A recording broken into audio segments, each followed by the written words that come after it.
you're somebody who knows the law and can persuade people and maybe do some naughty things that you're not supposed to. All right? That seems to be the current idea of a lawyer.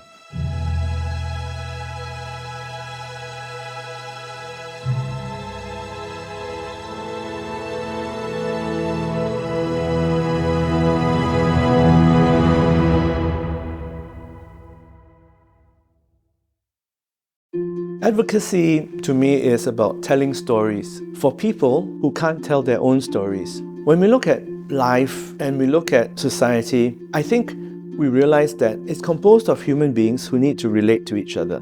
How do we relate to each other except to talk about our stories, about where we came from, what's important to us, and so on. But not everyone knows how to do that. Especially in Asia, the thing about Asians is that we tend to be a bit more respectful of boundaries. We tend not to share as much. I find that people in the West, they tend to talk about themselves more. And this is something we don't have in, for example, Singapore. So when that happens, the more talkative among us in Asian society have to speak up for them. And we call those people advocates. Advocacy is about persuasion. It's about persuading somebody to see things your way. Right or wrongly, that's up for them to decide. But we are just there to make the argument and make it clear why we are saying this and to what purpose. But of course, advocacies can be involved in all sorts of things. You know, if you are manager of a firm, not a legal firm, and you have to sell things, and you're advocating to the customer to buy your products. That's advocacy, right? It's a question of telling a story that's convincing and the consumer saying, yes, I would like to buy that product. That's, to me, advocacy is the same thing. From my perspective as in-house counsel with Google, advocacy is a lot about being a trusted business partner with the project teams that you work with. I think what is unique about being an in-house counsel compared to a lawyer in private practice is that you sit with the teams, you brief the deals. Some areas of law may be a little bit more perhaps regulatory based or maybe more academic based, but when we're doing infrastructure projects, we are dealing with a very realistic question here. How to finance these multi-million, sometimes billion-dollar projects sustainably over a long term in a way that marries the interests of the public, private as well as people sector. So I'm a restructuring and insolvency lawyer. I'm a partner in Denton's Rodak in Davidson.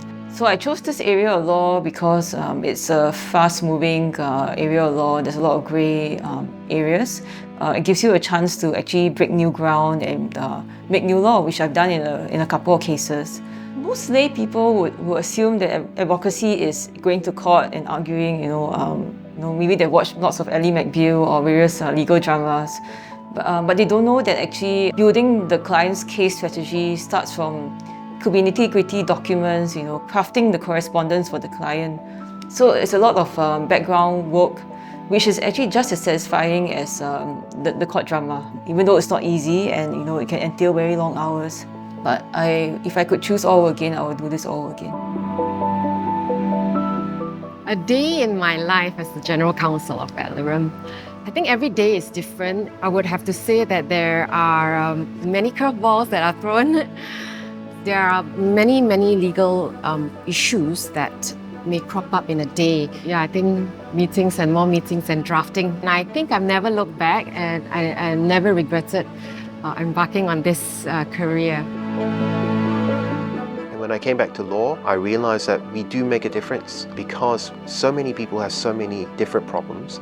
And as a lawyer, a lot of the times we can find very good solutions for the problems that they have. If you're stateless, what can we do? You were hard done by somebody, you were hurt by somebody. The why is we can help people, genuinely help people. The desire to advance a cause which on the face of it, ex facie, is so unjust that it simply invokes a very strong sense of outrage almost. Like mothers who are citizens giving birth to children overseas and then they are not citizens by operation of law, whereas a father is. So these kind of issues are very stark reminders of the fact that there is so much that can be done by lawyers who have some forensic skill. There is a gladiatorial aspect to it, for sure. And you can't be lily-livered. You can't be, a pushover where it's all about, just trying to run an intellectual point, because there are times that you have to roll up your sleeves. And when you see something that's incorrect, you have to be robust and vigorous in terms of your perspectives. But there is a third piece, and that is being a healer. You could understand doctors being healers, but a lawyer is a healer? They've never heard a message like this. But there are dimensions of healing: conciliation, mediation. How do we say something, whether orally or in writing? But there are other ways that you can make the point and make it in a healing and even in a relational manner. Where lawyers can help is that we can start to use the law as a means of transforming society. And the first step we have to do is we have to raise awareness of what the law is and what the law can do.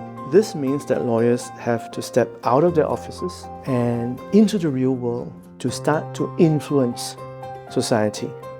Lawyers have to become influencers, and to do that, we have to learn to communicate not just with other lawyers or to judges. We have to stop speaking a secret language of law with all those fancy Latin terms.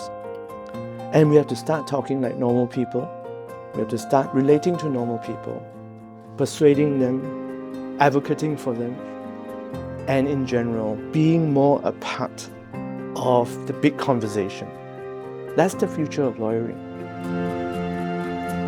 So the difference that I would like and maybe hope to make is to contribute to making this country, or at least the community that we live in, one where we can flourish, one where there isn't so much trauma about, one that if you're a part of that community or society, you say, it's great to be alive, and well, let's see what we can do together.